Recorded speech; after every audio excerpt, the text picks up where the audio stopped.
Hello, welcome to Virgo Philippines. So ito po yung reading natin for Virgo, Sun, Moon, Rising, Venus, and Jupiter Virgos. Take only what resonates. Bali, hindi po to magre-resonate sa lahat. Ano po? Sa mga hindi pa po nakaka-subscribe sa channel, be sure na subscribe po kayo, naka-follow. Ayan, ma-appreciate ko po lahat ng likes, comments, and shares. If you want, pwede ka namang magpa-personal reading kay Jing Tarot Reader, or sa akin po, Madam Space P as in Princess, and then lagyan mo na lang din ng space pa sa dulo para mas madaling i-search yun sa Facebook dahil doon ka pwedeng mag-inquire for personal reading. At saka yun po yung aming Facebook page, pakifollow na rin. And yung amin pong TikTok shop, Unipri, UNIPRI, dun ka pwede mag-avail ng mga products namin such as Evil Eyes, Crystal, katulad na lang nga po ng aking suot na necklace. Okay, low. So, simulan na natin. This is for the sign of Virgo, Queen of Cups, the Lovers. By the way, kung ayaw mo na ganitong klaseng reading, kung ayaw mo ng ganito na mukha ko yung nakikita, may mga ibang videos naman po kami, pwede ka doon manood. Six of Cups, Cancer, Scorpio, Pisces, Gemini is here, the Empress. I see the Ace of Cups and the Empress. Nakikita natin dito kung paano mo mas minamahal, pinahahalagahan ngayon ang sarili mo. Yung iba sa inyo, pwedeng may mga big changes or may mga bagong ginagawa ka for you, kung paano mo ito-take care or ayusin ang sarili mo. So, yung iba, pwedeng may mga changes na ginagawa ngayon, maybe sa health, or maybe sa beauty, or anything new sa sarili mo. Kasi ito yung pagpapakita mo ng pagmamahal mo sa sarili mo. And some of you, pwedeng the Six of Cups, this is showing to me as a past. Well, hindi ko nga masabi if this is a past person or past like past person or maybe past relationship.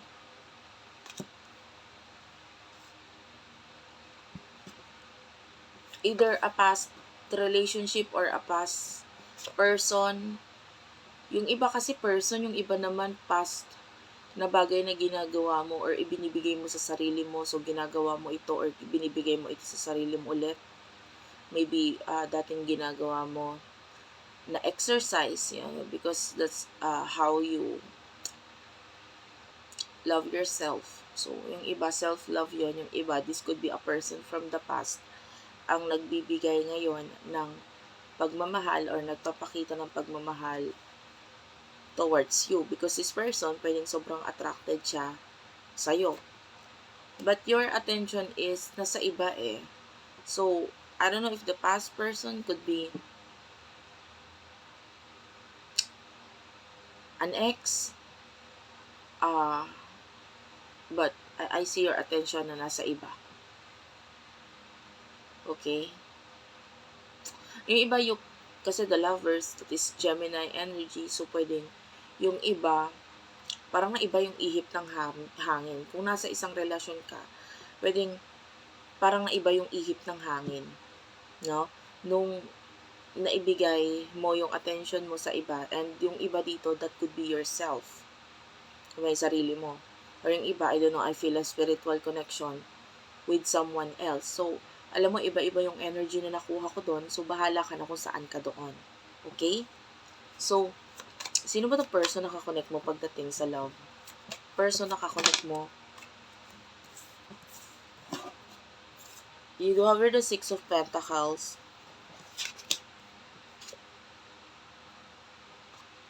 This is the Six of Pentacles.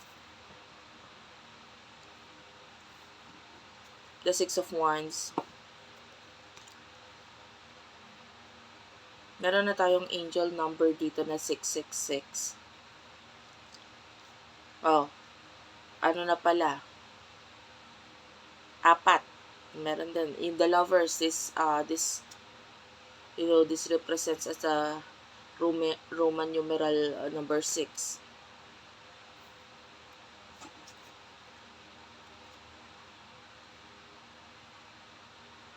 Siya yung 6th sa major arcana. And then Knight of Cups is here. 6 is a balanced energy. 4 of Cups, Cancer, Scorpio, Pisces. Ito person na to is willing to makipag-connect or makipagtulungan sa'yo. This person is willing to fight for you kasi willing ako makipag-partner or makipagtulungan ako sa'yo. So, ito yung thinking nitong taong to. Knight of Cups, a lot of love mula dito sa taong to. Palaban itong taong to. Like, kahit sino mag-stop sa akin, I will not stop eh. I love you, I like you, gusto kita, and the Four of Cups is here. So, pwedeng hindi siya sigurado regarding your love or kung maibabalik mo ba yung love na yon towards him or her. The Five of Wands is here to fight for you. Nine of Wands. Nagpapakita sa akin si Nine of Wands. I feel like itong person ito is para siyang some of you kaya ka nilalaban. The Nine of Wands, it feels like kailangan ka niya. Like, as you can see, there's a man here na parang nakaano siya. Baldado.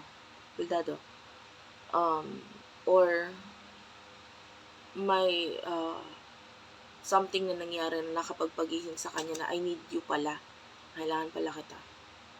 So, more like kaya ka nilalaban ng taong ito because this person needs you. The Devil is at the bottom of, no, it's not at the bottom of the deck. Nagpapakita lang talaga din sa akin.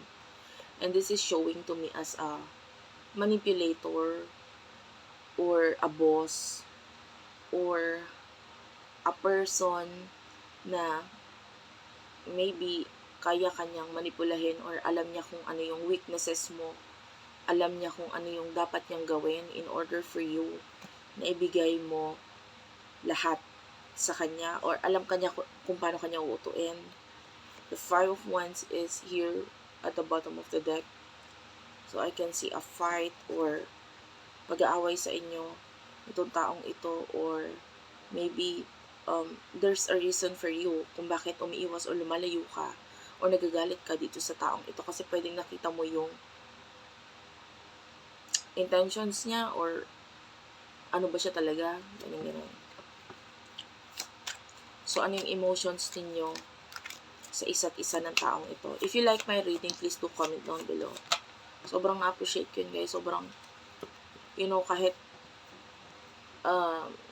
pagod na ako, mabasa ko lang yung comment ninyo, natutuwa na ako dyan. Nine of Cups, Cancer, Scorpio, Pisces, the Star is here. I feel like marami kang like gustong mangyaring achievement sa buhay mo. So for now, and some of you do have a lot of options. Pagdating sa love, maybe you have something in your mind right now. So ang emotion mo dito, with the Knight of Swords, I don't know if you're walking away or ayaw mo sa kanya or there's someone here na parang in your mind na parang ito yung gusto ko ilaban. So, this is you being the Knight of the Knight of Swords. Seven of Swords, yeah, I see the Seven of Swords as you taking the wheel.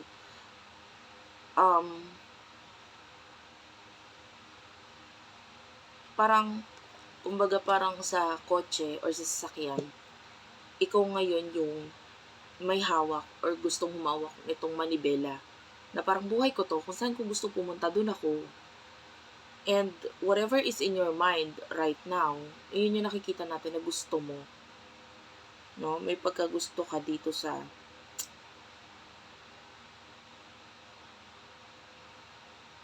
maybe it's you who wants to explore. I can see a traveler. So maybe it's you want to travel. Yung iba naman kasi dito, it's maybe it's not a person na parang gusto mong mangyari. It could be a goal or wishes sa buhay mo. Na parang gusto mo muna ma-accomplish. Yung iba naman, it could be a person na parang ito yung nasa isip mo ngayon and this is who you want. So, take only what resonates. Emotions ng person na ito nakakonect mo. The High Priestess. Yeah, siya talaga yung lumalabas dito as the Nine of Swords, the one who is. Ito na, lumabas ito sa bottom of the deck. Siya yung lumalabas na parang emotions niya, kailangan ka niya.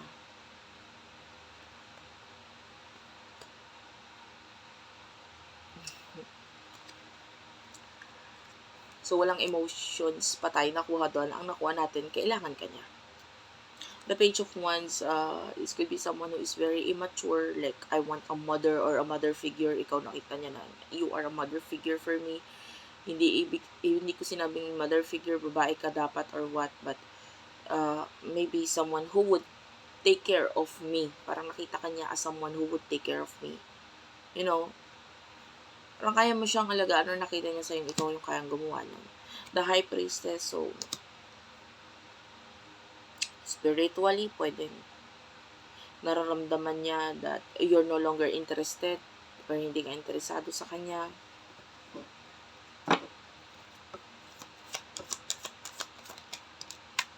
And you have maybe other options, pwedeng ramdam niya yun, alam niya yun. This person is really immature, no? Page of Pentacles is here. Very immature. Pati pagdating sa money or pag-handle ng finances.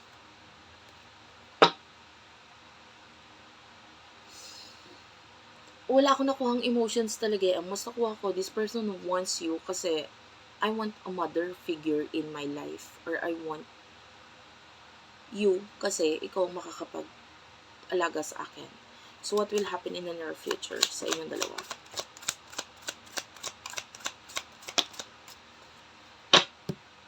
The King of Cups and the Five of Wands is here.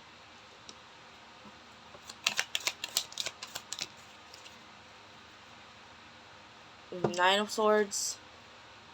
Knight of Swords and the Nine of Swords.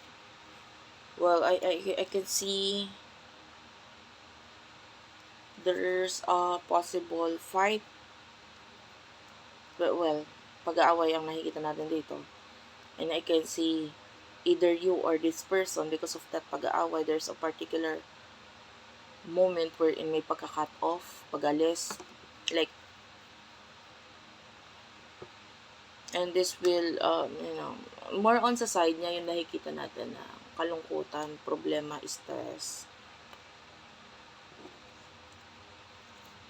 I can see Taurus energy, Leo, Sagittarius.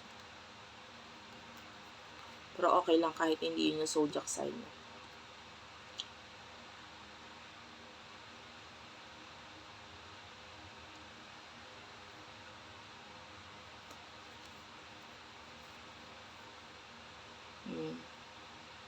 There's a new beginning with the Emperor and the Empress. That could be you.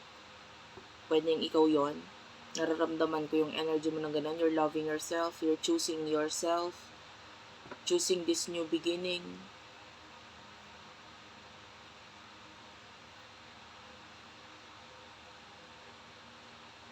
The Strength card, I feel like